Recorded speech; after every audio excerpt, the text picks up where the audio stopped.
Twongeye kubaha ikaze kuri GIHEREYE Estate. Amahoro y'Imana nakomeze kubana namwe. Muracyari kumwe na Pauline. Ubu ngubu aha ngaha ndi ni mu ntara y'umujyi wa Kigali, mu karere ka Kicukiro, mu murenge wa Masaka. Guess what? Nabazaniye kubereka ibindi bibanza byiza cyane biri hano hantu ndi. Mu by'ukuri hano ni ahantu heza cyane. Ni ahantu hari ibibanza ariko ibibanza biri mu masite. Sasa rero muze tugende kuhabereka. Aha rero nibyo bibanza nari ndi kubabwira byiza cyane, biri ahantu heza cyane, biri ku muhanda. Mu by'ukuri ni ahantu heza. Reka mbabereke. Nababwiye ngo ni site imwe isigayemo ibibanza bine byonyine. Mu munyamahirwe ngwino ukuremo icyawe, ngwino utsindira icyawe. Amafaranga ni make cyane, twagize amafaranga make kandi hano ni ahantu heza. Muze mbajyane mu cyambere. Iki ni kimwe mu kibanza muri ya site irimo ibibanza bine byonyine ngiye kubereka. Nk'iki kibanza ni kimwe nk'ubu ngubu guhera kuri no bone ya mbere tukagenda tukajya kuri Ramuyenzi ni bone ya kabiri, twahera hano kuri no bone ya mbere tukagenda tukajya kuri Ramuyenzi nabwo ni bone ya kabiri. Ahantu hose rero muri kubona ni hanini cyane, ni mu kibanza kinini cyane. Mu by'ukuri ni ahantu heza ku muhanda, hari umuriro, hari amazi. Mu by'ukuri ni ahantu heza cyane.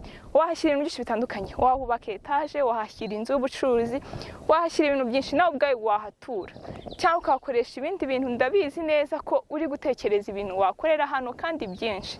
Ubu rero muri kwibaza ngo ese ngo GIHEREYE noneho ikibanza yatuzaniye amafaranga nangahe? Mu by'ukuri ntago ari amafaranga menshi. Miliyoni 10 zawe y'amanyarwanda utsindira ikibanza. Utware kino kibanza ushyiramo ibintu byinshi bitandukanye kandi ahantu hari amazi, hari umuhanda, hari umuriro.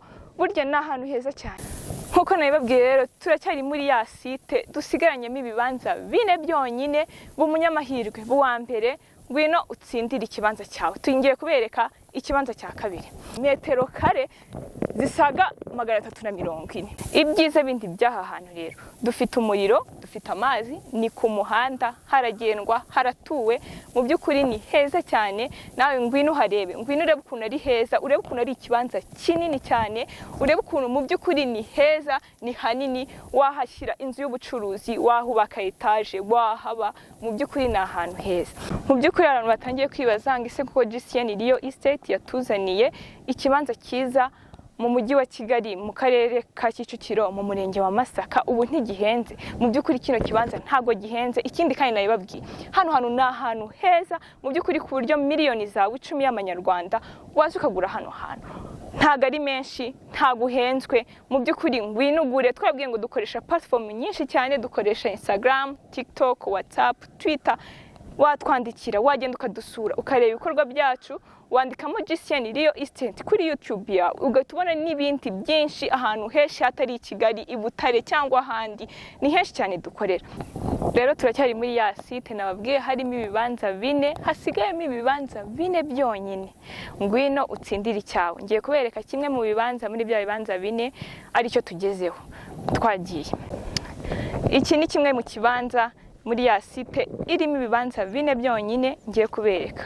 Uri kumva ko ari metero kare 340. Mu by'ukuri ni ahantu hanini cyane, ni ahantu heza. Washyiramo ibintu byinshi bitandukanye, wakubakamo etaje yawe, washyiramo inzu yawe. Cyane cyane ko hano hantu muri kumbona ni muri R3, ni muri R ya gatatu. Ni ahantu heza cyane.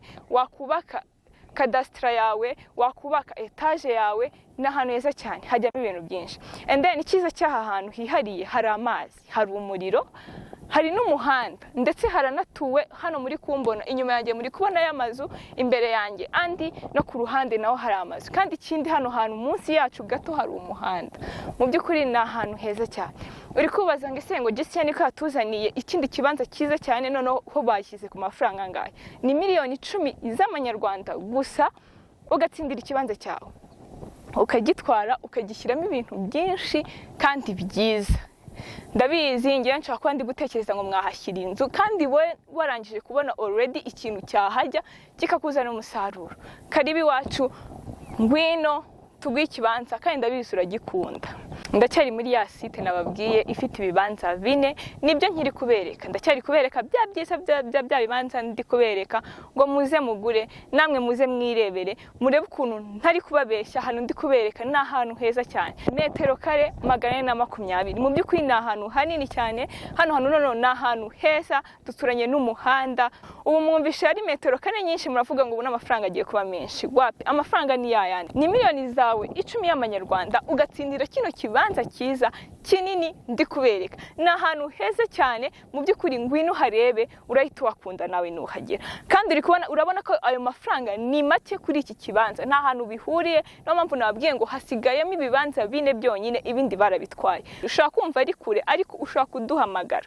Izo nimero uri kureba ushaka kuzihamagara cyangwa ukazandikira tukagufasha. Dukoresha ama platform menshi, dukoresha Instagram, TikTok, WhatsApp, Twitter, hose ushobora kuhatubona, ndetse ukareba n'ibindi bikorwa byacu, ukareba n'ahandi hantu henshi tugenda tuvuga. Naho wasanga hataraguzwe, uri umunyamahirwe wo kuhagura. Karibu, ushaka kuduhamagara cyangwa ukanadusura kuri biro yacu iri Huye, hegeranye na Credo, ni hafi cyane. Karibu iwacu, turabakunda. Bye.